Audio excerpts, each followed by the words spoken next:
నమస్తే, welcome to our channel.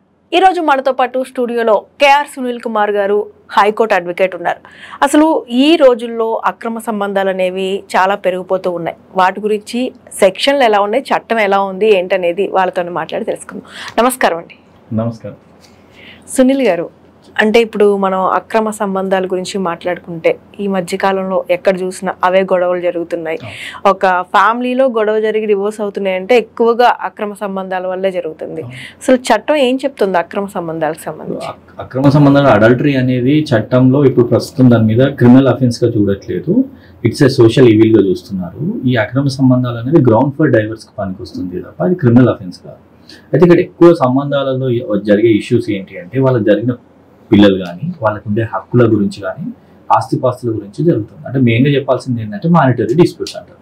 Monetary disputes అంటే ఇప్పుడు ఎవరైతే పిల్లవాడు ఉన్నాడో అక్రమంగా పుట్టినా జనరల్గా వాళ్ళకు అంటే సక్రమంగా అంటే పెళ్ళై పిల్లలు పుట్టినా కూడా వాళ్ళిద్దరికీ ఈక్వల్గా రైట్స్ ఉంటాయి ఆస్తులు.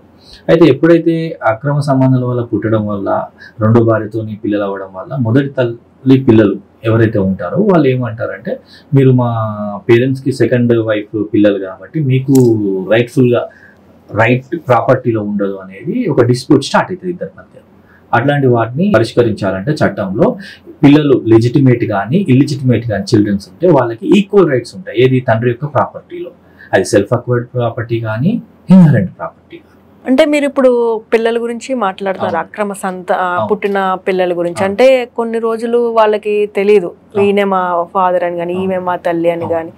అలా తెలియనప్పుడు చాలా ఏళ్ల తర్వాత వచ్చి ఆస్తిలో భాగం అడిగితే తండ్రి ఆస్తిలోని మళ్ళీ ఎవరైతే వైఫ్ కి పుట్టిన పిల్లలకి వాళ్ళకి గొడవలు జరుగుతూనే ఉంటాయి. అసలు ఇదంతా కూడా చూసినట్లయితే ఈ అక్రమ సంతానానికి ఎంతవరకు ఛాన్స్ ఉంటుంది? 100% అండి. ఇక్కడ అదే నేను చెప్పదలుచుకున్నాను. లెజిటిమేట్ ఇల్లిజిటిమేట్ అంటే సక్రమంగా అక్రమంగా ఎవరు పిల్లలు పుట్టినా పిల్లలకి ఆస్తికి రైట్ ఉంటుంది. కానీ వాళ్ళు ఏ విధంగా పుట్టారు, ఫస్ట్ మ్యారేజ్ని డైవర్స్ అయ్యాక రెండో మ్యారేజ్ చేసుకున్నాడా, రెండో మ్యారేజ్ వితౌట్ డైవర్స్ చేసుకున్నాడా అనేది ఒక భార్యకు వర్తిస్తుంది తప్ప లీగల్లీ వెడెడ్ వైఫా కాదా అనేది మ్యారేజ్ గురించి మాట్లాడుకోవాలి. ఇక్కడ మాట్లాడుకోవాల్సింది ఏంటంటే ఇల్లిజిటిమేట్ చిల్డ్రన్కి రైట్ ప్రాపర్టీలో రైట్ ఉంటుందా లేదా? ఖచ్చితంగా రైట్ అయితే ఉంటుందండి. ఎందుకు అంటే వెదర్ ఈజ్ లెజిటిమేట్ అది ఇల్లిజిటిమేట్ అయినా కూడా ఫాదర్కి సన్నా కాదనేది చూస్తారు.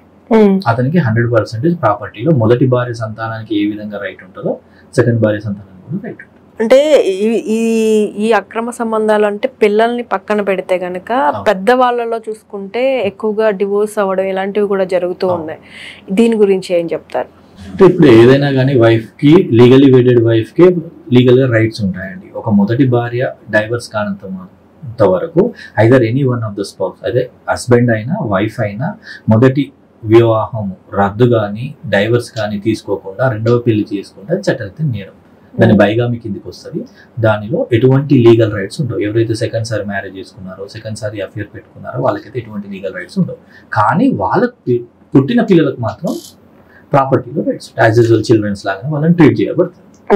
అంటే ఇప్పుడు ఈ అక్రమ సంబంధాల గురించి మాట్లాడుకుంటూ ఉన్నాం కాబట్టి ఇప్పుడు సహజీవనం ఇది కొంచెం ఒకదాని కిందకే వస్తాయంటారా?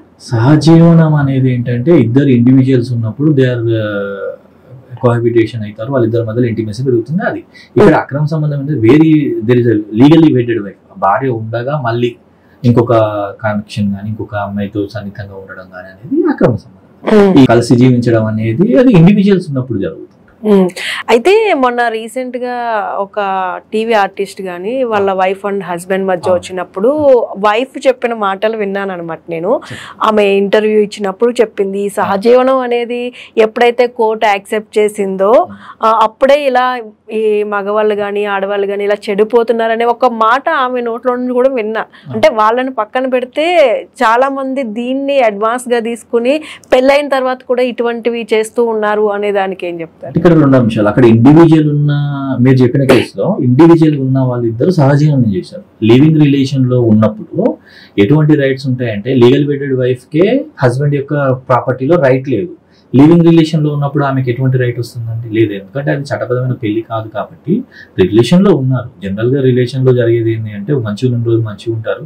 ఎప్పుడైతే వాళ్ళిద్దరి మధ్య డిస్ప్యూట్ స్టార్ట్ అవుతుందో ఒక లేడీ వచ్చేసి ఏమంటుందంటే నన్ను సెక్సువల్లీ ఎక్స్ప్లాయిట్ అయింది అంటారు, అంటే సెక్సువల్లీ వాడుకున్నారని చెప్పడం జరుగుతుంది. ఎప్పుడైతే అబ్బాయి ఏమంటాడంటే నన్ను మానిటరీ ఎక్స్ప్లాయిట్ చేసిన, అంటే డబ్బుల పరంగా వాడుకుని. ఇవి రెండు జనరల్ గా వాళ్ళిద్దరి మధ్యలో జరిగే ఇష్యూస్ ఉంటాయి. అపార్ట్ ఫ్రమ్ దట్ మ్యారేజ్ చేసుకోవాలని ఒకరు, నేను మ్యారేజ్ కి కమిట్మెంట్ చేయలేదని ఇంకొకరు అనేది ఇష్యూస్ అయితే జరుగుతాయి. ఈ లివింగ్ రిలేషన్ లో నేను చెప్పదలుచుకున్నది ఏంటంటే వాళ్ళు ఏదైనా కమిట్మెంట్ తీసుకునేటప్పుడు ఈ వాట్ ఈస్ వాట్ అని మాట్లాడుకోవడం ద్వారా వాట్ ఈస్ ఎగ్జిట్ పాయింట్, అంటే ఎప్పుడు విడిపోతాం అనేది కూడా వాళ్ళకు ఒక అంచనా వేసుకొని ఇలా ఉండగలుగుతాం అనుకుంటే మాత్రం ఎటువంటి డిస్ప్యూట్ లేకుండా వాళ్ళ రిలేషన్ ముందుకు. అంటే మీరు అక్రమ సంబంధంతో పుట్టిన పిల్లల విషయంలో మాట్లాడారు కదా, మీరు ఆస్తుల విషయానికి వచ్చినప్పుడు మీ వరకు ఏమైనా ఇలాంటి కేసులు ఏమైనా వచ్చాయి? అలా వచ్చాయండి. ఎప్పుడైతే ఫాదర్ లీగలీ వెడెడ్ వైఫ్ ఉండగా రెండో ఆమెతో సంబంధం పెట్టుకొని వాళ్ళతో పిల్లలు కానీ వాళ్ళు కొన్ని రోజుల తర్వాత ఆ విషయాలు బయటపడి ఆస్తులు పంచే టైంలో ఎవరైతే హస్బెండ్ ఉన్నాడో అతను చేతగాని టైంలో ఆస్తుల పంపకాలు జరిగే టైంలో ఇష్యూస్ స్టార్ట్ అవుతాయండి. మాకు ఒక రీసెంట్ కేసు ఒకటి వస్తే చెప్పాము. సెకండ్ వైఫ్ యొక్క పిల్లలు వచ్చారు, మేము చెప్పాము వాళ్ళకి 100% రైట్ ఉందన్నాము, నోటీస్ పంపించాము, పార్టిషన్ సూట్ కూడా వేసాము. It is going particular court. అంటే ఇప్పుడు ఇలాంటి కేసులు ఎన్నేళ్లలో తేలుతాయి అంటారు? అంటే ఎన్నేళ్లకి? సివిల్ కేసులు ఎలా ఉంటాయో ఇవి కూడా అంతే. ఇక్కడ ఏంటి అంటే సివిల్ ని ఏ విధంగా, అంటే భూములు ఆస్తుల పంపకాలను ఏ విధంగా పార్టిషన్ సూట్ వేసుకొని పంచుకుంటారో, ఒక తల్లి ఒక తండ్రికి పుట్టిన పిల్లలే నలుగురు పార్టిషన్ సూట్ వేసుకొని ఏ విధంగా అవుతుందో రెండో తల్లితో పుట్టిన పిల్లలు కూడా అదే కేసు. అక్కడ ఏంటి అంటే పిల్లలు వేరా కాదా అనేది ఒకటే మాట, కానీ ప్రొసీజర్ అంతా సేమ్ ఉంటుంది. పార్టిషన్ సూట్ వేసుకొని ఫైట్ చేయడం. Okay, thank you so much అండి, చాలా చక్కగా తెలియజేశారు.